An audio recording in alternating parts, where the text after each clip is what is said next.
And I'm Mark Halperin. With all due respect to Hillary Clinton, if you ask Sanders supporters around here how Bernie's campaign is going, this is what they'll tell you. Pretty, pretty, pretty, pretty good.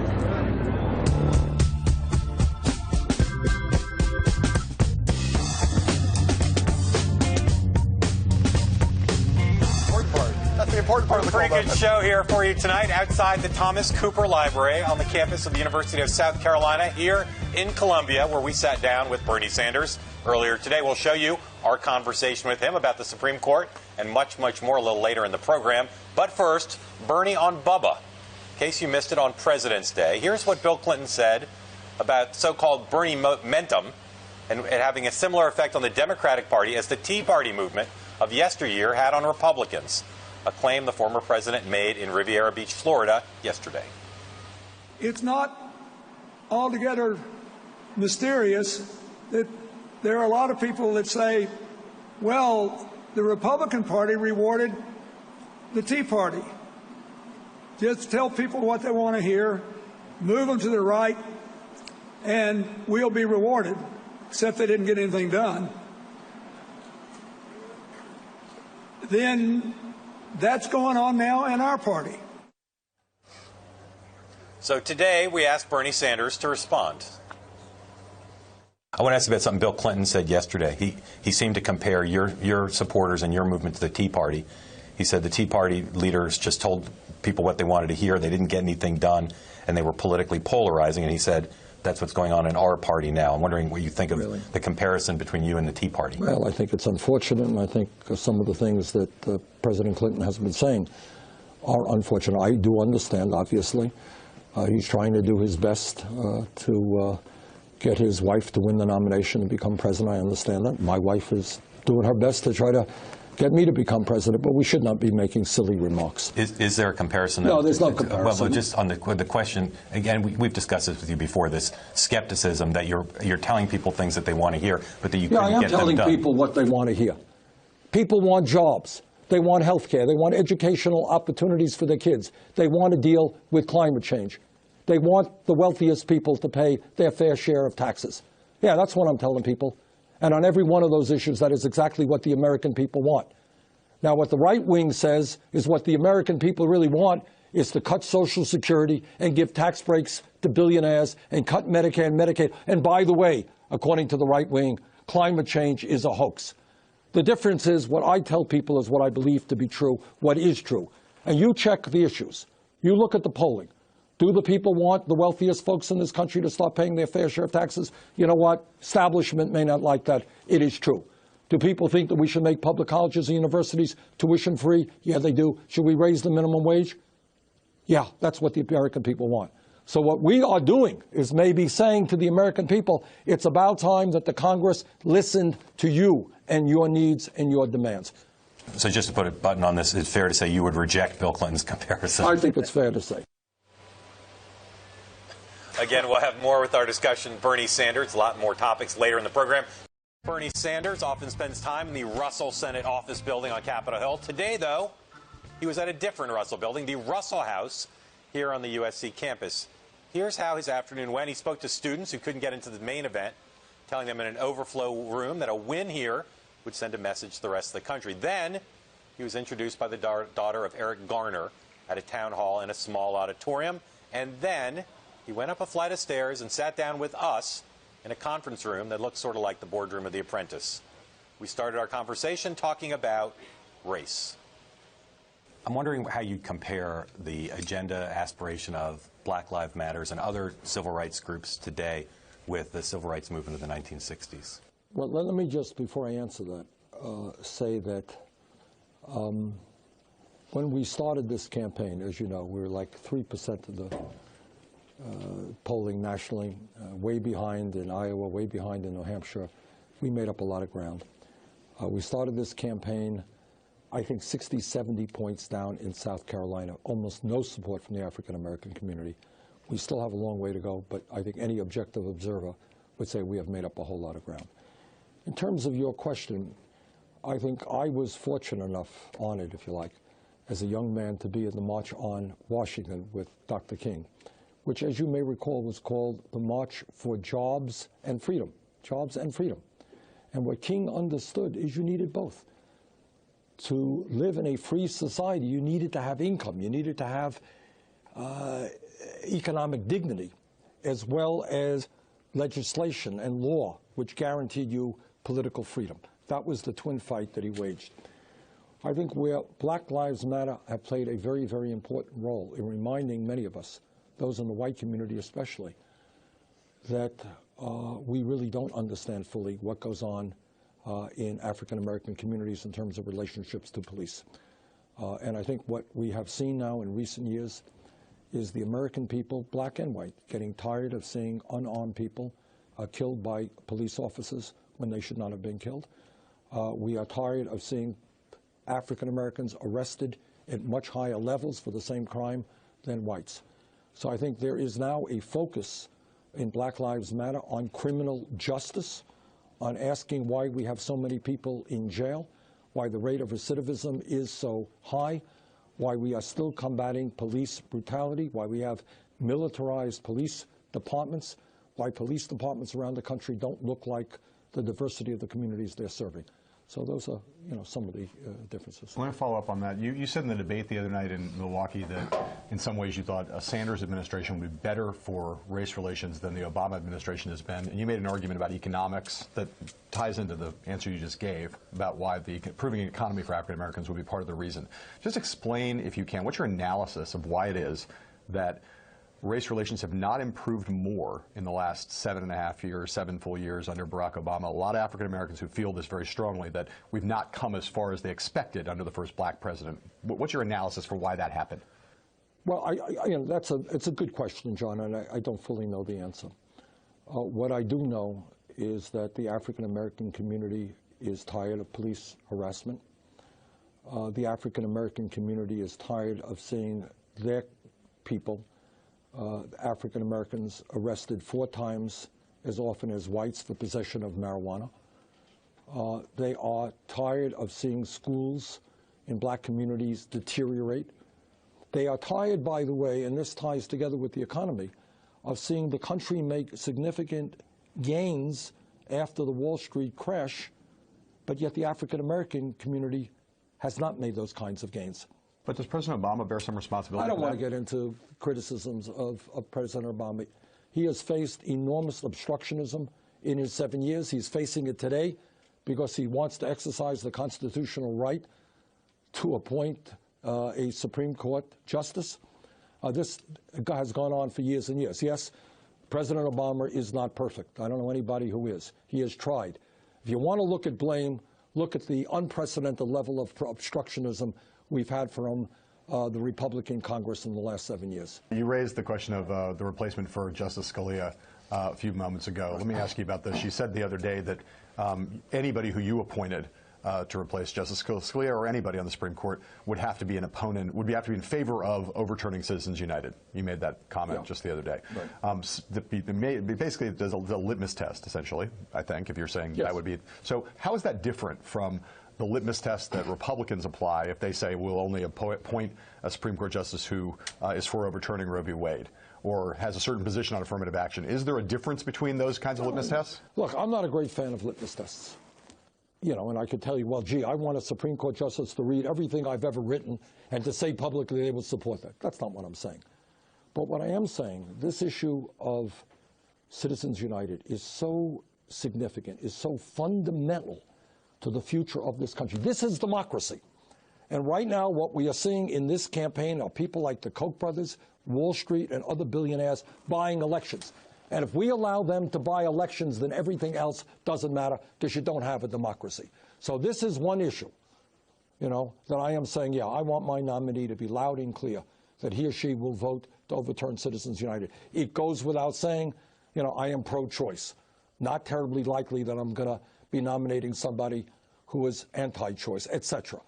But this is a litmus test for me because I'm worried about the future of American democracy. Are people like Justice Breyer, Justice Kagan, are they in sync with you? Are they far enough to the left as you'd like them to be? Or are they more part of the establishment? Well, I would like every justice in the history of the world to think exactly as I think. But you know what? I don't think that's going to happen. Well, but they are doing a good job. If the answer is, have they done a good job? Yeah, I think that they have. They have, I think, stood up.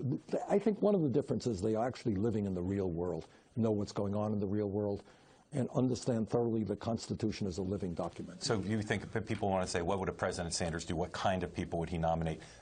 I'm not saying you nominated people exactly like them, but they're not too conservative for you. No. Well, let me just ask you a follow-up on that. I mean, are there particular jurists who you admire? I know you're often asked, who do you consult on foreign policy? This is a similar kind of question. When you look at the federal bench, when you look at law professors, are there people whose names you would list and say, this is the kind of person who I might appoint to the Supreme Court? Well, I think Ruth Bader Ginsburg has proven to have a very admirable record as Supreme Court Justice. There are others, but I think she's the one who I respect a lot.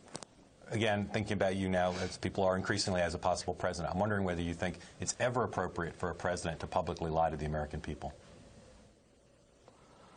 Well, I should hope not. I mean, I think, what there has got to be in terms of the relationship of government to the people, which we are losing every day, is a level of trust. So I would hope that a president of the United States tells the truth to the American people. Are there times in our that's my answer. Are there times in our history where a president has lied that you think have been particularly damaging to that relationship? Sure. What are the examples? We have seen. Well, I think we don't have to go much further back than the war in Iraq. I think there was a lot of disinformation coming out of the White House about weapons of mass destruction, which has led to the disaster we now see in Iraq and Afghanistan. We've got the Nevada caucuses coming up on Saturday on the Democratic side. You've spent some time out there, and I know have talked about immigration and other issues that are important to Hispanic Democrats and Hispanic Americans in general. What are the right now the tangible, salient differences between you and Hillary Clinton on issues that face the Hispanic community specifically? Immigration is one, but there are others you could address if you want. But things where you are demonstrably different from your main opponents. I am going to fight very hard to see Congress does its job, which is to pass comprehensive immigration reform. If Congress does not do its job, then I will pick up where President Obama left off and try to use the executive power of the presidency in order to unite families and not continue to see them divided. I think the Secretary and I did have a difference in how we treat the child refugees who came from Honduras and Guatemala. I think she thought that they should be sent back, and I thought they should be allowed to get their lives together in the United States. But it's fair to say that on the question, for instance, of immigration reform, executive authority, and so on, that there's really no real distinction between the two of you on those issues. Well, that may well be the case. I can't tell you that I'm 100% familiar with every aspect of the Secretary's position. Part of getting elected is people believing that you can get elected. Yeah. You know, since the New Hampshire primary, what's your sense of how people are treating you in that respect? Well, I think your point is well taken. One of the obstacles we've had from day one is people say, Bernie, I really love your ideas. Man, you're right on all of these issues. I just can't vote for you because, I just don't think you can win. And if people hold that attitude, you never win. So I think what we have seen in the last many months is a real increase of support all across this country. In Iowa, as I mentioned, some of the polls had us like 50 points down, and we ended up virtually tied. New Hampshire, we were 30 points down. We won kind of with a big vote. Nevada, we started way, way down. In this state, in South Carolina, there were polls that had us in single digits, less than 10%. I don't know if we're going to win here or not. But we are. If we don't, we're going to make it awfully close. We have the momentum here, no question about it. Notice, I think it's pretty clear from the last two debates and some of the press releases from your side and Secretary Clinton's side that things have kind of escalated in terms of intensity and the velocity and the frequency of criticism back and forth. The media is overjoyed. Well, couldn't be happier about it, right? Not us. But I'm wondering how you feel about it. Would you like it to be ratcheted down? I know you would say you always want it to be about issues, but would you like the sort of the personal nature of it to be ratcheted down? And if so, what can you do to contribute to that? Well, we have tried. I mean, what does get me very annoyed is as well as anybody how often I am asked, and in a sense how vulnerable Secretary Clinton is in many ways, right? Media says this and that. Bernie, why don't you attack her on this? I have gotten people on television angry at me. How can you be president? You're not beating up on Secretary Clinton enough. I've chosen not to do it, and as you said, I've chosen to focus on the real issues. Then I get attacked by somebody in her campaign is running one of the most negative campaigns in the world. That is very, very annoying. But we will do our best, and I'll tell you why. Number one, it's what I believe. Number two, I think people want you to be not just yelling and demagoguing and attacking your opponent. They want you to understand what they are going through and addressing their issues. That's what we'll stay focused on. On the Republican side right now, Donald Trump is basically calling everybody a liar, and others are calling everybody liars almost on a daily basis, hourly basis, accusing everybody of lying about each other. Do you feel as though Secretary Clinton or her campaign has lied about you and your stances at all in any way, distorted to the point? Yeah, the answer is yes, but I think to compare our campaign to the Republican campaign would be absurd. But what are the things? What are the things you've had? That's what you're trying to do.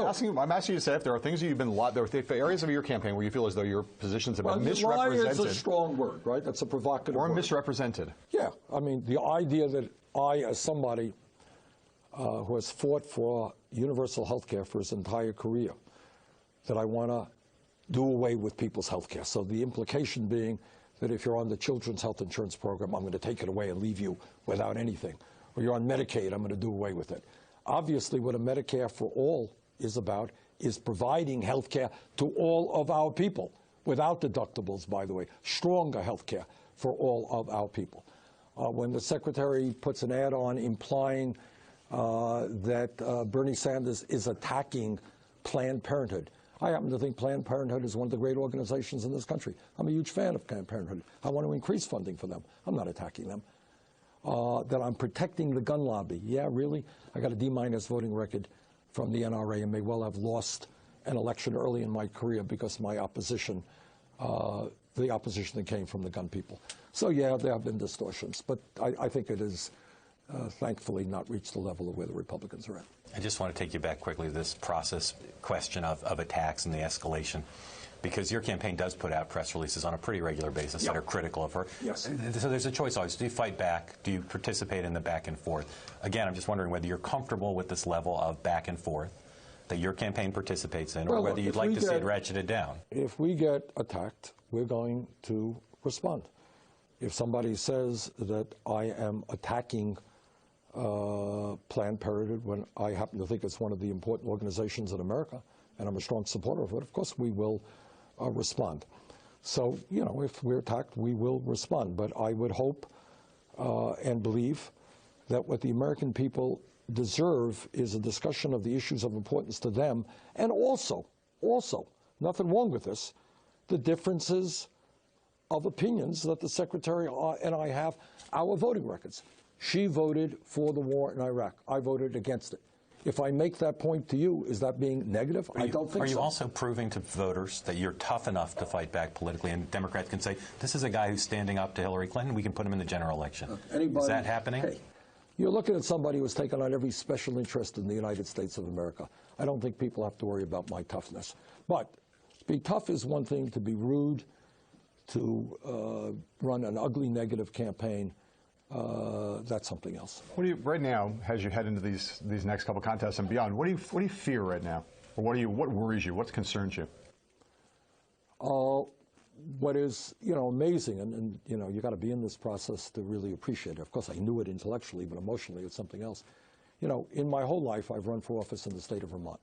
Election day comes, you work hard. The election is over. You say, "Whoa, we won! That's great." Oh, we lost. That's too bad. Well, we won in, we got a virtual tie in Iowa. That night, we're on a plane and we have a rally 5 o'clock in the morning in New Hampshire. And we're zipping around New Hampshire. We won in New Hampshire. We're on a plane. We're going, to Nevada. We're going to South Carolina. We're going to Michigan. We're going to Minnesota. It's a never-ending process.